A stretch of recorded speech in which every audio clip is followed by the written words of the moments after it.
Welcome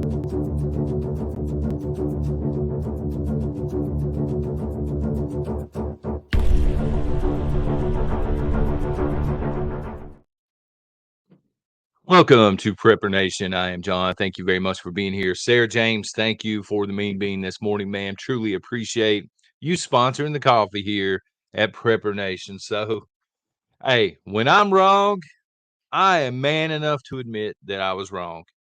And we're going to talk about that for a second this morning. Then we'll get into Texas, I promise. So I sat here last week and the week before and 6 months ago, son. And I said, Nikki Haley has no shot. She has no chance at winning this election. She might as well bow out. I think I may have called her a swamp creature or, a potted plant in high heels. I don't remember, but whatever. But I have to take that back. I woke up to news this morning. It's over for Donald Trump, in case you missed the news this morning in mainstream media. It's over. He has essentially lost the primaries. And I've got to eat crow because Nikki Haley swept the very first primary last night, Dixville Notch's primary, and she claimed all 6 votes. And this is 6 votes, 6. And it's over for Donald Trump. And I know this because all of the mainstream media outlets are basically saying she has dismantled his empire because she pulled, again, Dixville Notch's 6 votes. They have 6 registered voters, and they all went with Nikki Haley. No mention of the fact that they went with Joe Biden the last time around. No mention that all 6 went for Hillary Clinton the time before that. No. This is being spun as Trump now has no chance and he needs to drop out. In case you were wondering who the swamp's pick was, now you know. $1 million Nikki. But anyway, we're going to get into something more serious. That's, by the way, folks, that is, that's sarcasm. It's not over for Trump. Please don't leave hateful comments. Trump's gonna beat the brakes off of her. Please, just save those comments. I'm in no way, shape, or form agreeing with mainstream media. No, I don't think Nikki Haley is going to win a fair one, at least.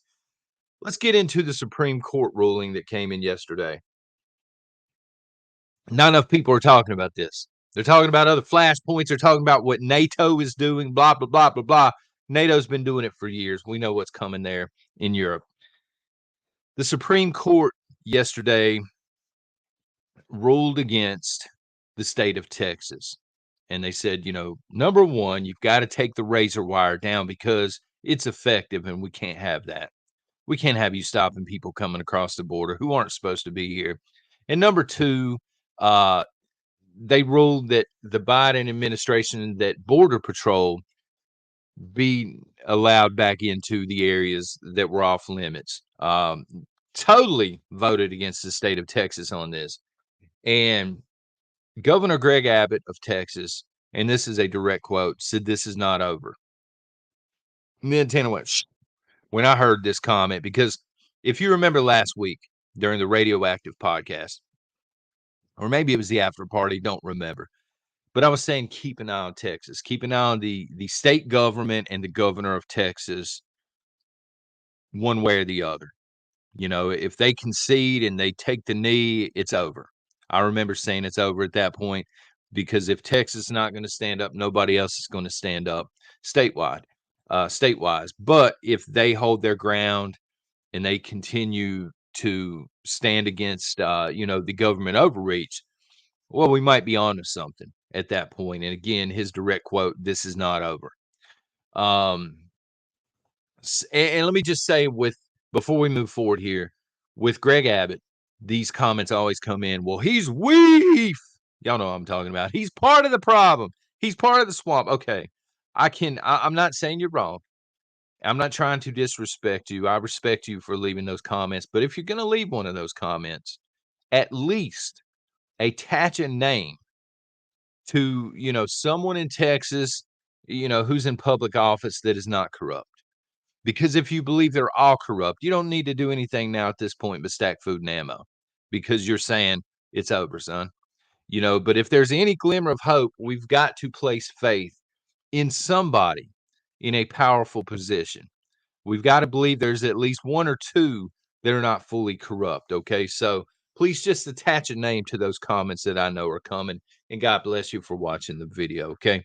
For me, this argument comes down to states' rights versus federal rights. But even more so, it comes down to whether or not rights are guaranteed to us or they're given to us, gifted to us by the federal government. For me, this is what the argument is all about. Let me give you an example. I haven't used an analogy in about a week and it's killing me, son. Let me give you an analogy. This is how it's playing out in my head down in Texas right now. And if you're in Texas or a border state, stay strapped at all times. No matter what state and local law happens to say, I don't know, because I'm not there, but there's no way I'm going around without some kind of protection, right? Let me give you the analogy. Y'all know what a homeowners association is, right? It's these ridiculous groups that kind of lord over an entire gated community or an entire neighborhood. I can't even say gated community because there's actually a fence up with a gated community. There's actually something there to keep the rest of the folks out. Texas not being allowed to do that at this point. So I'm going to go, just with a neighborhood in general. And so what's happening here is, in theory, I'm not in a homeowners association, nor would I ever be. But the government is like a homeowners association. They sit down every so often and they decide what is good for all 50 states, what is going to improve the lives of the people that live in all 50 states.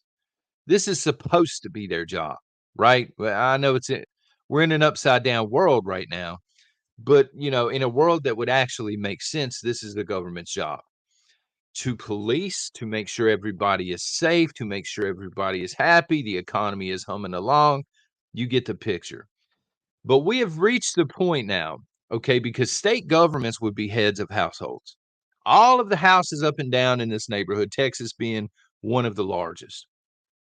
This is the homeowners association coming to Texas to the breadwinner and the head of the household in Texas and saying, son, you got to leave your door wide open.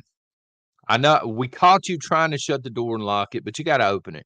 You got to let random people in. That's just what we have decided as a homeowners association. Now put yourself in that position for a minute, because that's where Greg Abbott's at. That's where the state government is at right now. Do we, and when I say we, I'm saying Texas, do we listen to the federal government and just open the doors and let the house be taken over by God knows who? Or do we protect the people in this home, and say, forget the homeowners association. We're going to lock it twice as hard.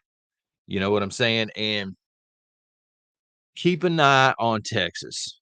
And when I say keep an eye on Texas, I mean the state government. Um, keep an eye on them, because any talk of leaving needs to be legitimized. Texas has been talking about leaving the union. I couldn't even tell you how many years. Their website's set up, you know, in order to leave. There's this back and forth between political scholars all of the time. Could they legally leave? They're under this treaty. No, they cannot legally leave, blah, blah, blah. None of that matters because none of that is really legitimate. When you just have 30 random people meeting, in a room somewhere, drinking beer and yelling about states' rights versus federal rights and waving flags around. Number one, it sounds like a good time to me. Just saying. But number two, it's not legitimate. People are not going to look at that as a legitimate clean break from the union. But when you get into a situation where those 30 people are all state representatives, the governor on down the line, senators, congressmen, and women, then it starts to become legitimized. And this is very important, okay? Because if Texas leaves, they're not, I don't think they're going by themselves. A lot of liberals last night, when this was passed down, people were immediately jumping on social media and they were saying, Texas needs to leave. This is ridiculous. You have no states' rights at this point. And a lot of liberals were countering with that argument. They were saying, "Go ahead. I wish Texas would leave. Texas, we need the financial money back." And apparently Texas is a huge welfare state. That's what liberals are saying anyway. But I don't think liberals understand what they're asking for with that, because if they leave again, they're not going to be the only state to do it. There are a lot of other states right now, other states who are tired of being overrun, and they're tired of the government overreach. They're watching Texas. They're watching to see what Texas does. All right. Again, because they're tired of it. But these states that are watching, they need a wagon to hitch to, if that makes sense. Right now, they're hitched to the federal government in DC, because there's not a better option available. But if Texas were to leave, this would offer states an alternative. Hey, come with us. Let's do it a different way. And this is very dangerous to the federal government, period. Texas, if it were its own country, they would be ninth in the world in terms of their economy.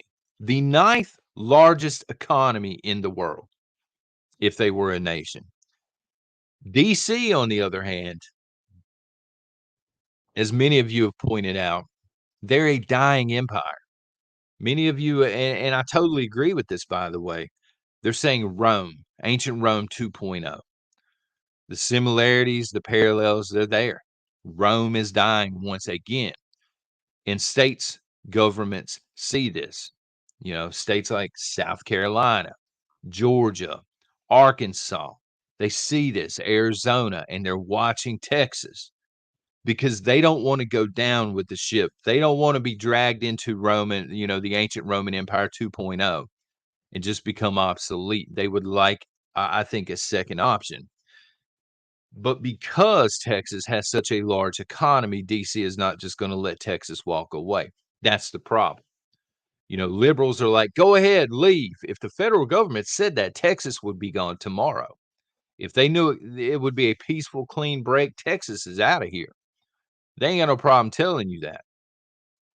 But I think the state government in Texas, they know it would not be so peaceful, and they know the implications if they were to leave. As a prepper, you need to consider those implications right now, this morning. Consider the fallout, right? Because if Texas up and decides, hey, we're leaving, and states join them and they leave, there's going to be backlash. There's going to be a storm on the back end, so to speak. And let me just say real quick, predictive programming. Remember, the movie is coming out in April. Civil War. It's a movie. Looks interesting, but I'm into that kind of stuff. But a lot of people have pointed to predictive programming. Just saying, what would this mean for the rest of the United States? If just Texas were to leave, what would it mean for the rest of us? Because we were talking yesterday about being affected indirectly, right? So this is, if Texas says, hey, we're out of here, DC says, okay, get out of here. We're tired of you, squatting, son, or whatever the case may be. If it's peaceful, what does that mean for the United States of America as a whole? So they export a ton of crude oil. They're the largest export state in the United States, bigger than California, bigger than New York, on down the line. Crude oil, liquefied propane, natural gas, computer parts. Last year, 2022, I'm sorry, Texas exported $485 billion worth of goods. So I am inclined, let me know what you think in the comments, but I'm inclined to sit here and say Texas on their own could survive as a country. I just don't think they would be on their own. If Texas decides, enough is enough, maybe Abbott points to the Supreme Court. Maybe he says it's been weaponized, it's been corrupted, we can't trust it. Maybe he sits down with legal scholars who say legally, Texas, you can go. That was the arrangement. We'll see. Keep your eye on Texas, because unlike other parts of the world right now, this has the ability to affect you either directly or indirectly. Y'all take care. God bless.